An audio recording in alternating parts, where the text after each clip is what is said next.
حمدا كثيرا طيبا مباركا فيه اللهم صل على محمد وعلى آل محمد۔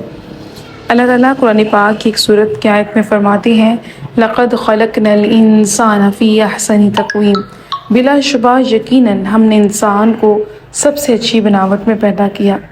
اللہ تعالیٰ نے تمام انسانوں کو بنایا۔ ہم انسانوں کا کریٹر کون ہے؟ اس دنیا کا کریٹر کون ہے؟ اس دنیا میں موجود ہر چیز کا کریٹر کون ہے؟ تو ہمارے سامنے رپلائی آتا ہے، آنسر آتا ہے اللہ تعالیٰ۔ تو انسانوں کو بنانے والا اللہ ہے۔ اللہ تعالیٰ نے انسان کو بنانے سے پہلے نہیں پوچھا کہ میں تمہیں کیسا بناؤں، لمبا بناؤں، چھوٹا بناؤں، کالا بناؤں، گورا بناؤں، ٹھیک ہے، تم کس ذات سے ہو، کس جگہ پہ ہو، کیسا بناؤں۔ یہ اللہ تعالیٰ کی اپنی پسند ہے آج ہم جہاں موجود ہیں۔ یہ اللہ تعالیٰ کی اپنی پسند ہے، اس نے جیسا ہمیں بنانا پسند فرمایا۔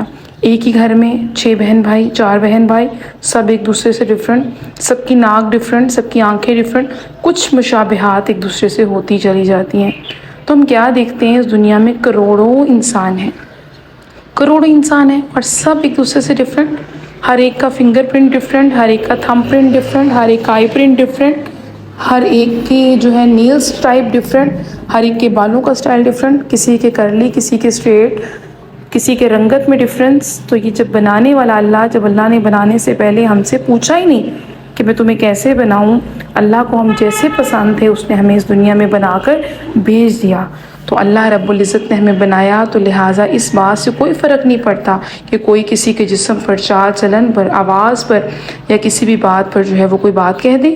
یہ کام عقل لوگ ہیں، یہ بے وقوف لوگ ہیں جو کسی دوسرے کی ذات پہ بات کرتے ہیں، کسی کی کریشن پہ بات کرتے ہیں، جبکہ وہ بات اس انسان کو نہیں کہہ رہے ہوتے، وہ اللہ تعالیٰ کو کہہ رہے ہوتے ہیں۔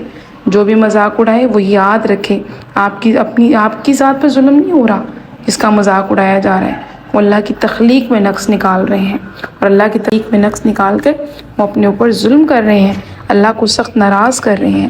لہٰذا آپ جیسے ہیں بہترین ہیں، کیونکہ آپ کو بنانے والا کوئی اور نہیں ہے، وہ کریم محبوب ذات ہے، اللہ وحدہ لا شریک ہے، جس کی ہر تخلیق بے مثال ہے، لاجواب ہے۔ تو اللہ تعالیٰ ہمیں اس اخلاقی برائی سے ہم سب کو محفوظ رکھے، دوسروں کا مذاق بالکل مت اڑائیں۔ سبحانک اللہم و بحمدک، نشہد ان لا الہ الا انت، نستغفرک و نتوب الیک۔ السلام علیکم ورحمۃ اللہ۔